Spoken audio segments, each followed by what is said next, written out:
پاکستان میں اس وقت جو وی پی این کی صورتحال ہے، میں یہاں پر دو تین باتیں عرض کرنا چاہتا ہوں کہ وی پی این جیسی ٹیکنالوجی کا استعمال کر کے پاکستان کی بہت بڑی تعداد جو موبائل یوزر ہیں وہ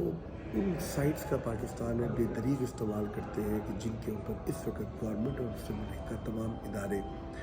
اس سر دوڑ کی کوشش لگا رہے ہیں کہ کس طرح ہم اپنی نوجوان نسل کو بہتری کی طرف لائیں۔ اچھا، یہ ایک بڑا سوال ہے کہ جو ویکینڈ نائٹس ہیں خاص طور پہ ان میں دیکھا جاتا ہے کہ کروڑوں صارفین جو ہیں وہ لاکھوں کی تعداد میں ایسی ایپ ڈاؤن لوڈ کرتے ہیں جس کا نہ صرف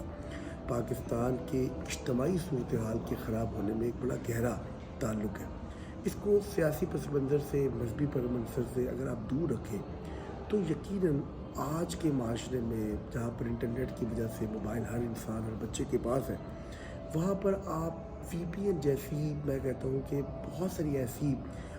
جو ایپ ہیں جن کے ذریعے ممنوع ایپس کا، ممنوع ویب سائٹس کا جب استعمال کرتے ہیں نوجوان نسل، تو یقیناً ان کو کڑی گرفت میں لانا، ان کو روکنا، تدارک کرنا اور ایسے جو اقدامات ہیں ان کی حوصلہ افزائی کرنا یقیناً میرا اور آپ کا اور ہم سب کا فرض ہے۔ اور ہم پاکستان کی بہتری کے لیے، اسلام کی سربلندی کے لیے اور پاکستان سے باہر رہنے والے تمام لوگ جو اس وقت پاکستان کے بارے میں بھلائی چاہتے ہیں، تو یہ تبدیلی ایک اچانک ممکن نہیں ہوگی۔ یہ تبدیلی یقیناً پے در پے ہمارے ایسے اقدامات ہوں گے جن کی بنیاد پہ ہم بتدریج اس قوم کے ذہنوں کو تبدیل کر کے